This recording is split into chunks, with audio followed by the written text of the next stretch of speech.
is high cow country. This is summer grazing country, some of the best in the West. This is the country of big beef herds and vast ranches. It is the native ground of the cattle industry. When winter snows retreat to the peaks and streams run bank full, there's new life in the cattle business. The warming rays of the spring sun are a portent of a delightful summer on the range. It's like a pleasant dream for this white-faced, ruddy-coated youngster. And every calf has own mobile lunch stand never far away. The trick is to get it. While certain breeds of cattle predominate in this country, any desirable beef-type animals that fit the environment find their place in the cattle industry. Cattle which have enjoyed the brisk summer in the high range country now have the hardihood to withstand the crackling cold of winter.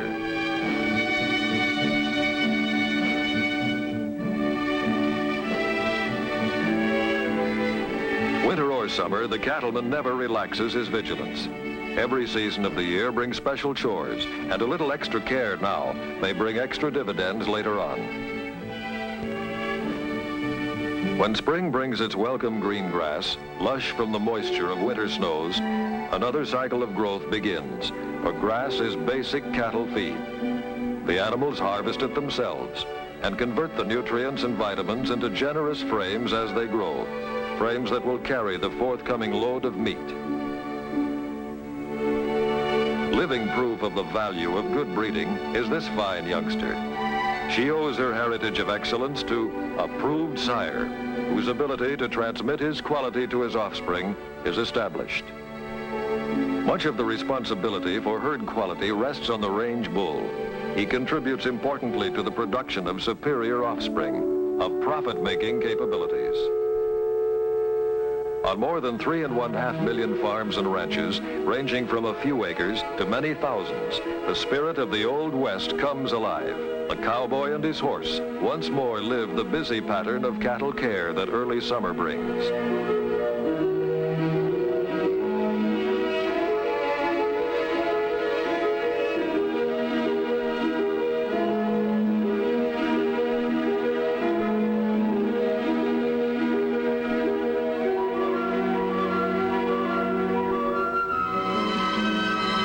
Each animal is a valuable unit that merits comparable care and receives individual attention through the trained eyes of the cattleman.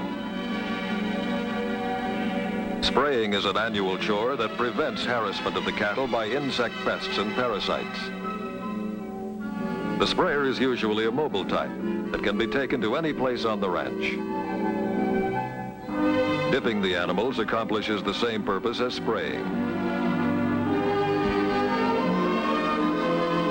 Inoculation prevents diseases that at one time seriously crippled cattle profits.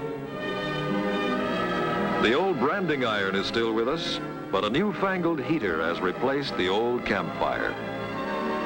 There is no doubt now that this young fellow in the squeeze chute belongs to the K-Bar-K. And now this young stuff is headed for the high range country, where they will spend the summer just growing. In the fall of the year, when the eager fingers of the early frosts paint the aspens in the high country in vivid colors, it's roundup time. Each canyon and draw, each willow-fringed creek bottom gives up its complement of bovine residents. Spindly-legged calves no longer, they are much larger, deep in body and well-fleshed from an undisturbed summer on range grasses. Almost suggesting a ghostly symbol of the herds of the old Chisholm Trail, an ever-growing stream of cattle are headed in a single direction, to market.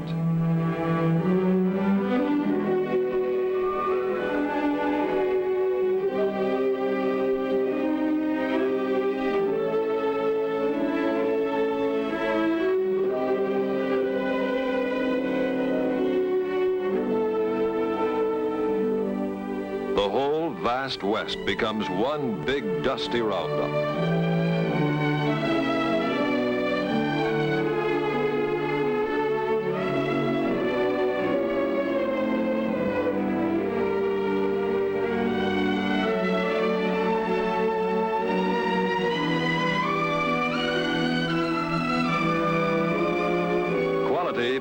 farms on the ranch.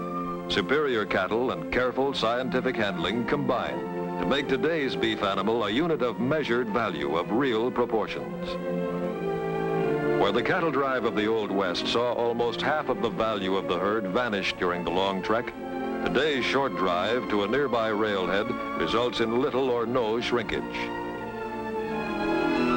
Ready to move at dawn, the herd is fed and rested in a holding pasture for the night. When the first crimson rays of the rising sun tint the eastern sky, men, horses, and cattle are on the move. Destination, the railroad.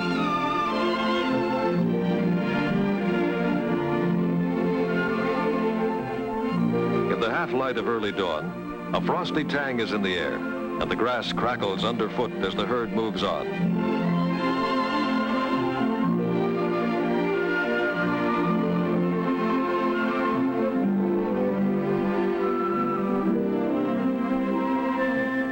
The air is filled with the shouts of the cowhands and the muted lowing of steaming cattle. In any trailing of cattle, the welfare of the animals comes first. Rather than driving cattle on a helter-skelter basis, most cattlemen prefer to lead the herd, and once on the move, the animals remain docile and tractable.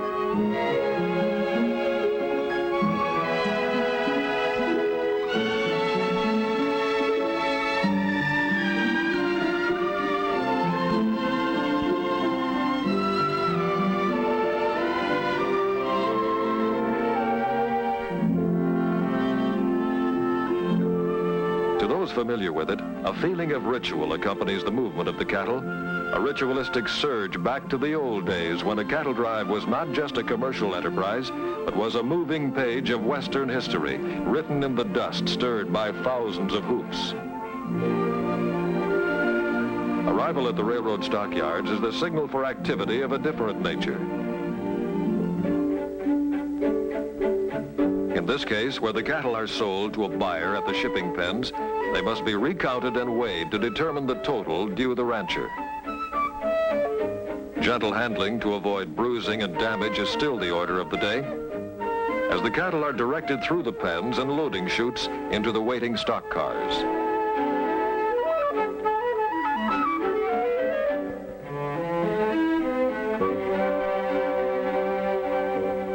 It takes real know-how, too, for the railroad to have the necessary cars on hand at the right place at the right time. Cattle shipments can't wait. On the Great Plains, the promise of approaching winter spurs this cattle loading operation. Here, the entire herd will be loaded at one time and transported to market as a single expedited shipment.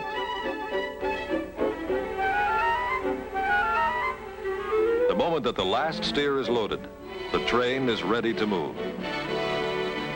Long years of experience in serving Western cattlemen have made Union Pacific an unexcelled mover of cattle to market centers.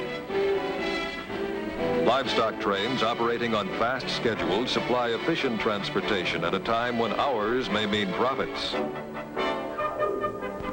Cattle marketing centers are strategically located, and Omaha serves a large western area. Its holding pens have handled more than 100 million cattle since its founding over 80 years ago. And here's our livestock train, right on schedule, early morning arrival. First, the cattle must be penned, watered, fed, and rested. Simple steps in an otherwise intricate pattern of procedure.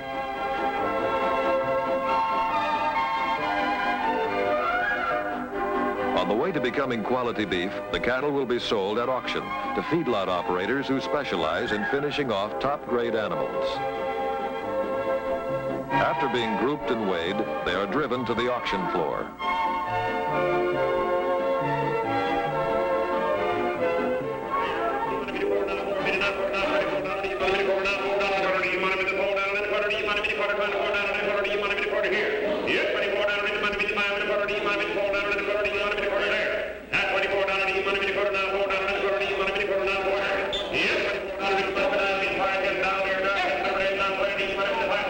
25 and about a quarter and a half and about a half and about a half and thank you. Now 75 and about 75 and 25, thank you. Now quarter. Yes, 25 and a quarter and a half and about a half and a half. Yes, 50 now 60 now 5 60 minimum 60 70 minimum 5 70 80 minimum 580 there. Yes, 25 70 minimum 580. Yes, 75 and 85 and about 90 minimum 590 minimum.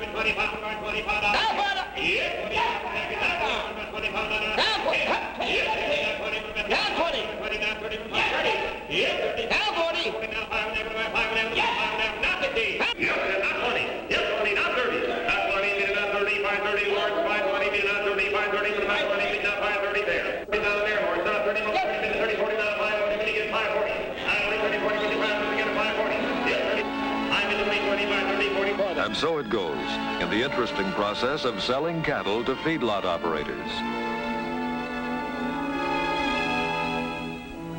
An extensive empire of feeding pens introduces the steers to a new life, far from the wide open spaces. A life where one day runs into another, marked only by a plentiful supply of water and the delight of appetizing high-protein feeds. A cattle feeding complex like this vast layout can be compared to a factory production line with the end product being beef. And each animal is a small factory in itself, turning raw materials into a highly esteemed finished product for human consumption.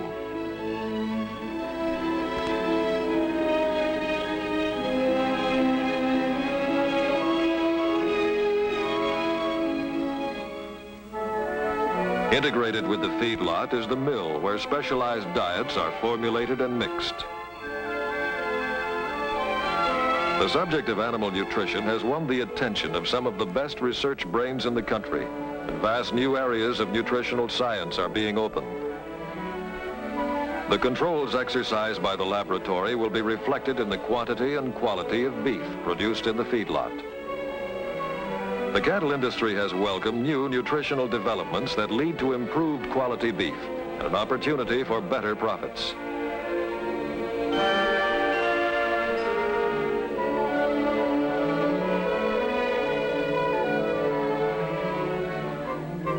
The need for mechanized methods of production and automatic feeding attracted the attention of agricultural engineers and inventors who have increased feeding efficiency while decreasing costs. More efficient methods result in delivering the feed to the cattle in measured quantity at the proper time, another important step in the production of good beef.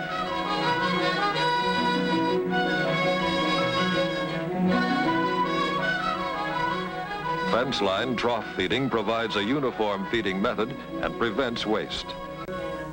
There's a place at the table for every animal to eat in undisturbed comfort.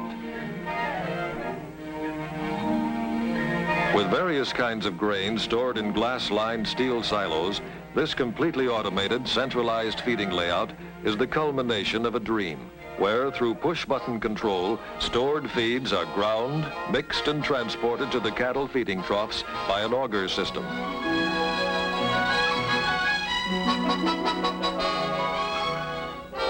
This operation typifies the efforts of feedlot operators to provide better feed at lower cost. Although many processing plants are located near metropolitan areas of consumption, there is a growing trend to locate plants in areas of supply. To ensure quality for the benefit of the consumer, federal inspectors examine and certify each carcass at the packing plant. Beef, like other meats, varies some in quality. Inspection and identification ensures that each carcass is placed in the proper grade. By this means, when the purchaser buys choice beef, he gets choice beef. And if a lesser quality is satisfactory, it is so identified. Grading is based on the qualification of the entire carcass, and labeling is done in such a way that each cut will bear the mark of the grade.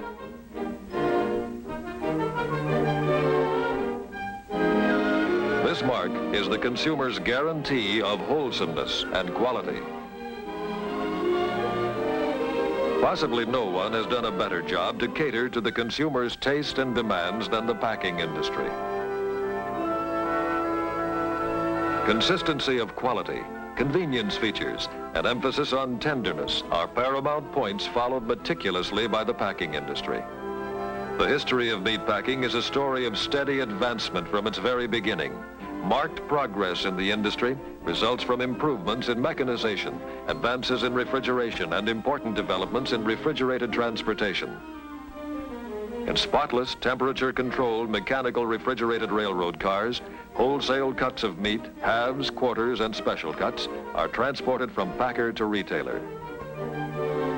Distance is of no concern. Today, a pound of meat travels an average of 1,000 miles from the open plains to the kitchen range. To provide more flexible service to the retailer, specially built refrigerated trailer vans are equipped to handle meat and are an important factor in fast, modern transportation. The flexibility of the trailer van at points of origin and delivery is supplemented by the dependability of the railroad for the major haul and represents a real improvement in an expedited refrigerated transportation service.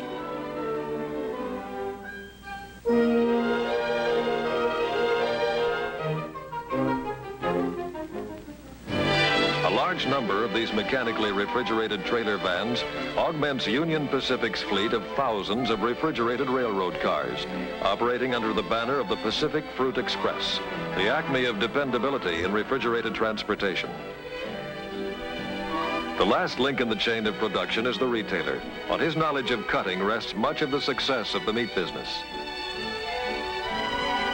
Basic cuts from a hind quarter of beef are the flank, the sirloin tip, the loin, and the round. Good cutting enhances the quality of good meat. In his way, the meat cutter is an artist. Poor cutting results in an inferior piece of meat, regardless of quality. From the sirloin tip, we get popular cuts of meat.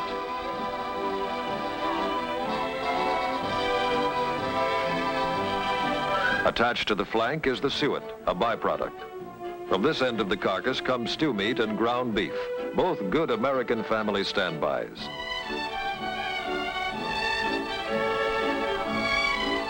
While choice cuts of meat are more publicized, the secondary cuts are just as nutritious, and in the hands of a good cook, any beef is capable of producing gastronomic miracles.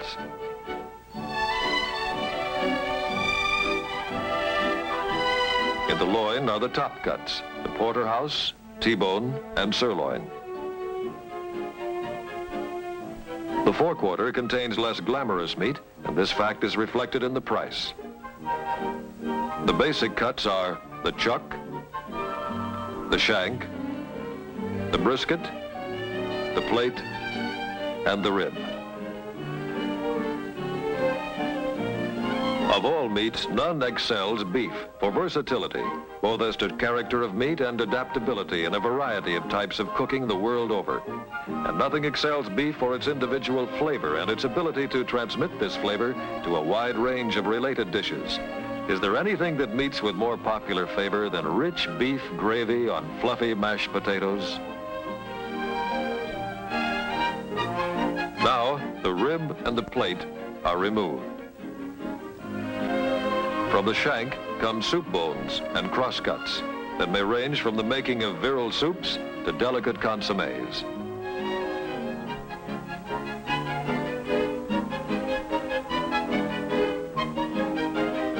Next comes the brisket. And if your palate doesn't call for corned beef and cabbage, maybe you'd prefer a pastrami sandwich. From the plate comes America's favorite, short ribs of beef. And the rib section gives us the highly regarded standing rib roast. The chuck is a massive piece of meat and produces steaks, stew, or ground beef, and a variety of lower-priced roasts, such as the popular arm pot roasts and boneless chuck roasts. All the roasts are noted for fine flavor and are best cooked by moist heat. It takes long cooking to bring out the excellent flavor and good texture.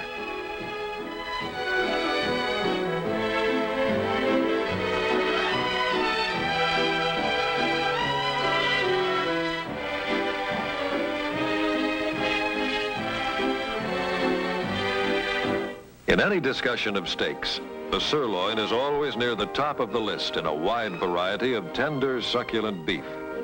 To most Americans, a choice steak is a symbol of good living, and rightly so. However, a steer isn't all steak or even all meat. A 1,000-pound steer will dress out a carcass weighing about 590 pounds. When this is cut up, there will be approximately 465 pounds of available meat of all kinds, less than half of the original weight of the steer.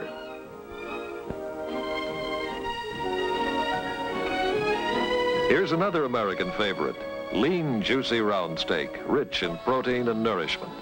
Some people enjoy round steak broiled, but many housewives prefer to prepare it as Swiss steak. The round also makes top ground beef. Modern meat merchandising involves individual packaging of individual cuts in a transparent wrap.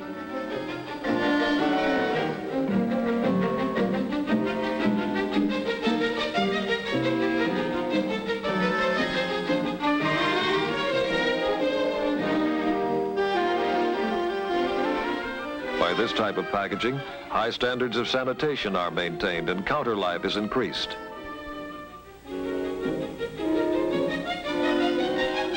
Each package is weighed and priced accordingly.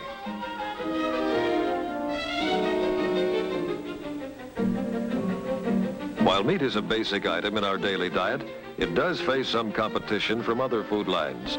Eye appeal is an important factor in selling more meat. The attractive refrigerated display case filled with packages of rich red meat encourages the prospective purchaser to buy meat and enables selection to be made easily and quickly. The housewife likes the freedom of wide choice, and she gets exactly what she wants. Although meat is perhaps the most popular form of protein in the average diet in this country, meat interests do not depend on this popularity alone to sell meat. Retailers, wholesalers, packers, cattle associations, and the American Meat Institute are continually carrying on advertising, promotional and educational campaigns designed to increase our consumption of meat in general and beef particularly.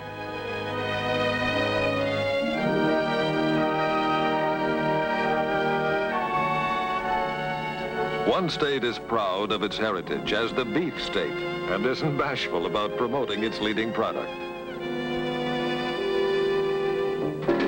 There is an old saying that youth will be served, and certainly one good way to win youthful approval is to have a hamburger barbecue. Juicy broiled hamburgers with just the right touch of charcoal flavor from the fire have become an American institution.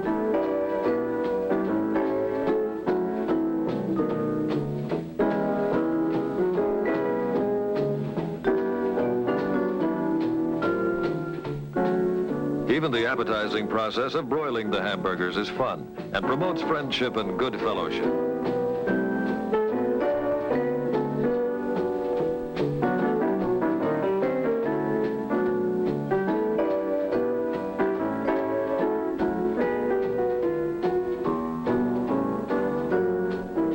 Just the elegant aroma of that ground beef picking up added flavor from the fire is enough to give everybody the firm idea that it's time to eat.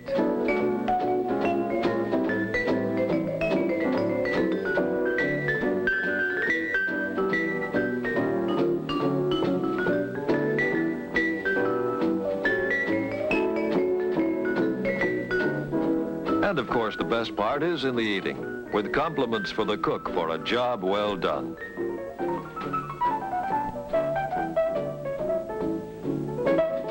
Plus going back for seconds, which turns out to be as much fun as going for firsts.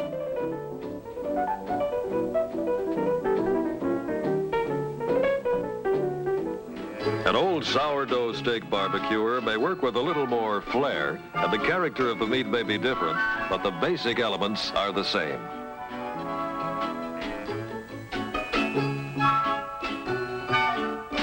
And Father enjoys making like a cook in his own backyard, particularly with some premium sirloin like these entrancing pieces of meat, cut specially thick for those aficionados who like their meat rare.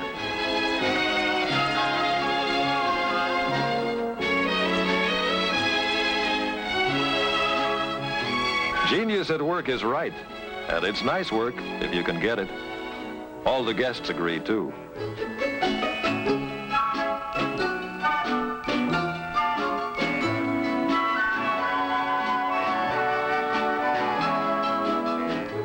The moment of truth comes when the stakes are turned, because once turned, there's no turning back.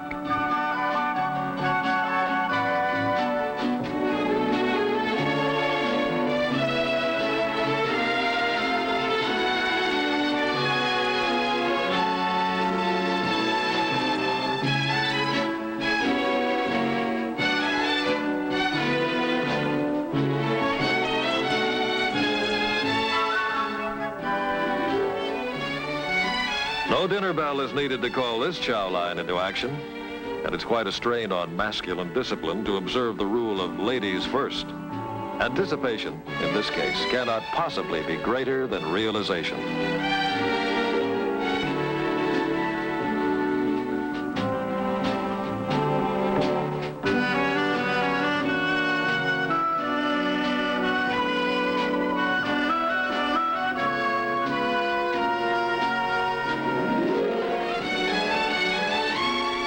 Just leave it up to the chef. He knows when he's got a good thing. Beef really does ring the bell.